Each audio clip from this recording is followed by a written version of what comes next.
All right. Now you'll see the dyke. Look. The dyke coming down, white woman. So let me tell you guys why they're acting like this now. Even earlier today. Look. Right? So anyhow, got over by Pam and, sitting down for a little bit. And then all of a sudden I got up and I went into her bedroom. As soon as I opened up, I hear the police, whoop, whoop. I said, bedroom? Yeah. So I guess what? They don't want me sleeping in her bedroom? They're funny. Oh, she's looking back. Look at her.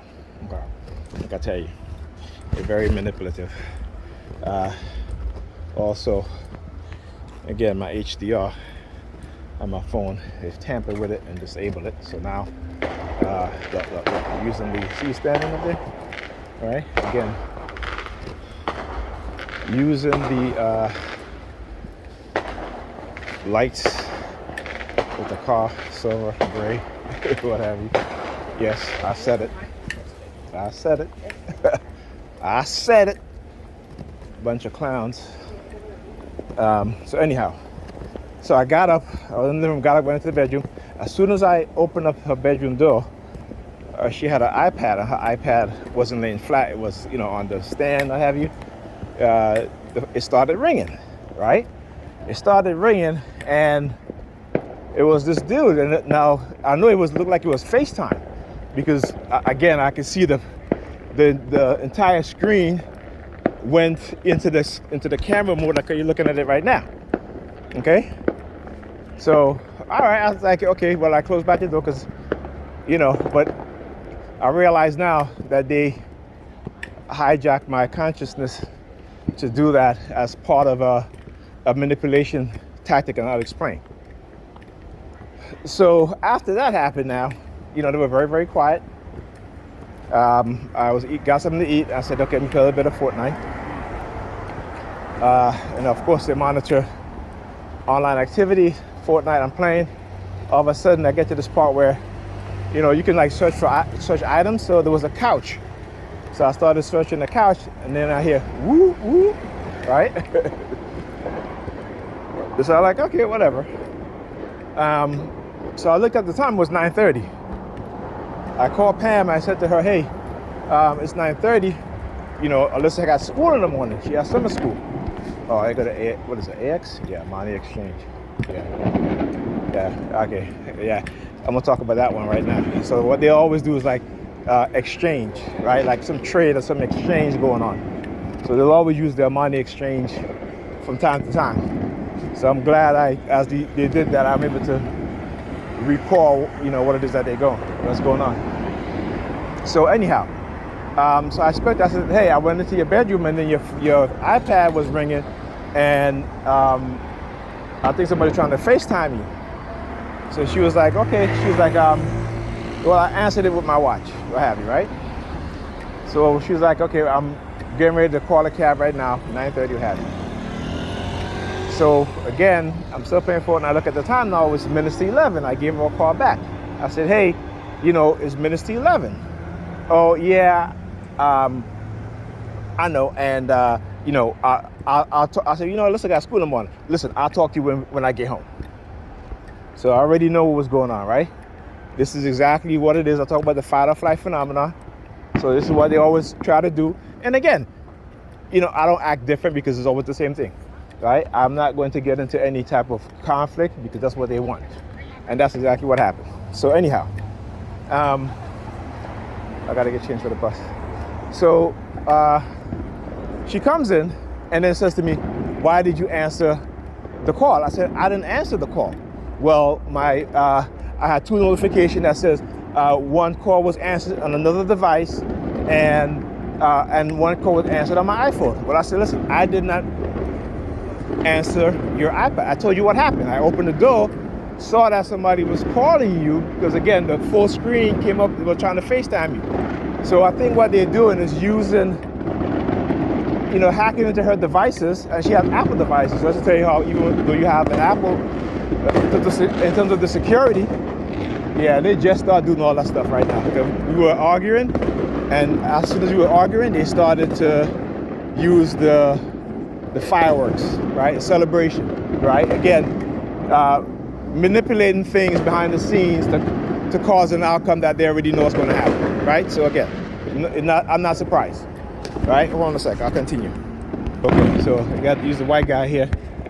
Looks over at me and then looks in the direction. So anyway, when they do this again, they're trying to test the fight or flight reaction. They're trying to cause, they manipulate things behind the scene, right? And they know how to manipulate her, and she knows how to manipulate me and use what they're doing to me to, again, let me not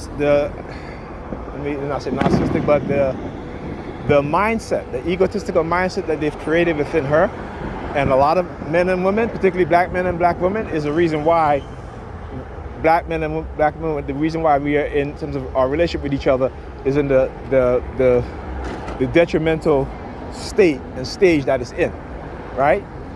So like I said, so she comes, it's like, why did you, I said, first of all, I didn't answer, I told you what happened. I said, I have never answered your phone or whatever. I said, you should know me better than that. Okay. So then so I said to her, I said, listen, Alyssa has school in the morning. She has first day of summer school. Okay. I just left. It's after 12 o'clock, which means that she's not going to go to bed until 1 o'clock. And then she's eating too. Right. So when I said to Pam, I said, well, you have, as their parent, you have to understand that, to say, hey, you know what? It's time to go. And I said to her, you need to stop putting your wants in front of your children's needs, right? She had her education already, okay? She was very serious about her education. But when it comes to our kids, she could care less. She can give a damn. And I told her, I said, listen, during the regular school, Alyssa was late 56 times, I think. She was absent from school 36 times. Right? The first day of summer school, she's going to be late. Right? And then you want to get her all this help because you want to avoid the responsibility of helping her with her schoolwork. So you rather put it on other people. Right? So I'm in the bathroom now. I'm like, I have to go number 2. I went into the bathroom and I hear her says something about your effing father. And I said to her, I said, hey, did you just curse with Ethan about me? So when I went to confront her, she was like, oh, your dad act like he's my effing father. I said, first of all, I already told you, stop cursing in front of the kids. Stop using those type of language. When you're angry with them, you curse at them. Stop doing it. Okay? So again, like I said, then they started with the whole fireworks, and they were, let me tell you, you guys see it, they're going off, right? They're going off, let me tell you. They celebrate because they already know how to manipulate the shit anyway. But like I said, it doesn't really matter to me. What matters to me, like I said, is my kids, right? And again, I am going to be honest with her. It doesn't matter if it caused a conflict between me and her. I will always be honest with her and confront her and call her out on her bullshit. Okay? And I said to her, I said, first of all, I said, she was like, oh, well, the kids don't want to leave. I said, what does that mean? Again, because she knows exactly what she's doing. She's very manipulative. So what does she do? Right? So because she knows that she is going to hear my mouth. Right? So what does she do? Instead of being the responsible adult, right, and the responsible parent to say, you know what? My daughter got school in the morning. I need to leave so she can come home, take a bath, and, get enough rest, get enough sleep. But that's not what she does because she's enjoying herself too much. She could give a damn about the kids. This is why I stop watching the kids when she go out with her friends. Because when I have to leave, when she's having a good time, she don't give a damn about me. And she told me, she was like, I'm not thinking about you right now. I'm thinking about having my fun. So it doesn't matter if I come home at 3 o'clock in the morning. I just put you in a cab. I said, oh, really? That's the logic, right? Okay? So anyhow, so now, as I'm saying, I'm leaving now. They started with the police sirens and stuff like that. And again, to see if I'm going to stay or what have you. They try to create this adversarial thing with him. And I'm like, listen, I'm not, I already know. I'm not, listen, I am not laying in bed next to a woman who, particularly her, who again will want to talk and try to belittle me, because that's what they want. That's what they want to do, right? That's what you see black women have been conditioned to do to black men, is to try to belittle us, and they don't understand the white supremacist manipulation of their mindset and what it is that they're doing, right? So so I said to her, I said, listen, I said, look, regardless of what, the fact is that you are their parent. Okay, so you're going to leave it up to the kids to make the decision instead of you making the decision, right? Because you didn't want to leave. So then she told me, she's like, well, you wasn't there. I'm like, okay, so what has to do with anything? Whether I was there or not? What that has to do with anything? Again, putting the responsibility onto somebody else, on me now, because I wasn't there. Okay, so you don't know because I wasn't there. What I know is that you know that our daughter, have summer school in the morning, first day of summer school. And that you should have been home at a decent time to where she can take a bath, she can eat, take a bath, and get to bed to get rest so she can go to summer school in the morning. The whole purpose of her going to summer school is because she was late, again, almost 60 times, 56 times, and absent 30-something times, almost 40 times. Okay? And even knowing all of that, she makes no effort because she's having too much fun. And now, because the kids are having fun now, so hey, I'm gonna just blame it on the kids. I'm gonna just leave it on the kids. That's what I'm gonna do. I'm gonna blame it on the kids. The kids. And again, like I said, the fact that they did what they did, right? And it's like I said, when they hijacked my consciousness to go over into her bedroom, and again, I just opened up the door. I didn't go in. I just opened up the door, and as soon as I opened up the door, her iPad started ringing, and I could see that this individual was trying to FaceTime her because, again, the picture came up of this individual, right? And it was full screen. It wasn't like a little thing. I know when I've seen her iPhone ring before with somebody just calling her, but this was like a FaceTime thing. So, I'm just like, okay, this is what they're doing, And what's the person name? Seth or something like that. One of her army. Army fling or what have you.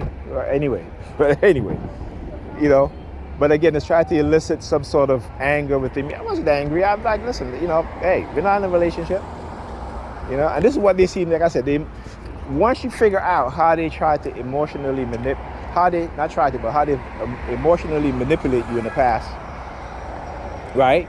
And what it is that they're doing, you get to understand why they do the things that they do. It is to again, manipulate the people you're around, and then manipulate you so, again, they can use the labeling, right? So like I said, they use it and they take it away to their advantage and to your detriment, right?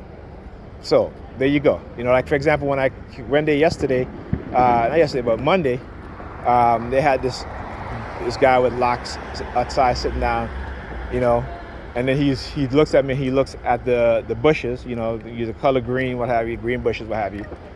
And then when I came today, you're sitting down again, and what did he do? Looks at me, and then he looks down at my shoes, at my sneakers, right? So they, again, I understand how and I was talking about the guy with dreads and looking at the guy with dreads on the scooter. But anyhow, I understand how exactly what they do, and again, what they will do if you're not aware, okay, is that they will change your personality to whatever narrative they set for you, okay? And again, using silent sound, you don't even know. And also, here's another thing. So I'm getting ready to leave. I said I'm going because I don't want to be around this, really and truly. Like I said, for men, particularly black men, the way how they've conditioned black women, and then try to make it seem as if black men are their oppressors, which is a lie. There you go. And you have Predator Department. I knew they'd show up. What is it? It looked like number 32 in the license plate. The first two digits in the license plate, 32. The freezing point of water, or when they say it's the freezing mark in the wintertime, it's 32 degrees. Right? Don't forget that. So yeah. you know. And then she was like, so I said to her, I said, listen, hey, you know, yeah, now you're gonna put it on the kids. Well, you wasn't there, and you know what? Kiss my ass. That's what she said to me. She was like, you know what? Kiss my ass. And I'm like, wow. I'm like, wow. I was like, you know, see, because they have black women so religious, that what's happening to her, how she's being manipulated, she's looking at it from a religious standpoint instead of looking at it from a realistic standpoint of, you know, those white supremacists, those white racists using technology, psychological manipulation, psychological programming to engage in the manipulation of black men and black women. All right? You go to color red again. Yeah, the red theme. No, he's looking at the guy in the red theme. Anyhow, I'll talk to you. The police car going up there. Talk to you guys in the next video.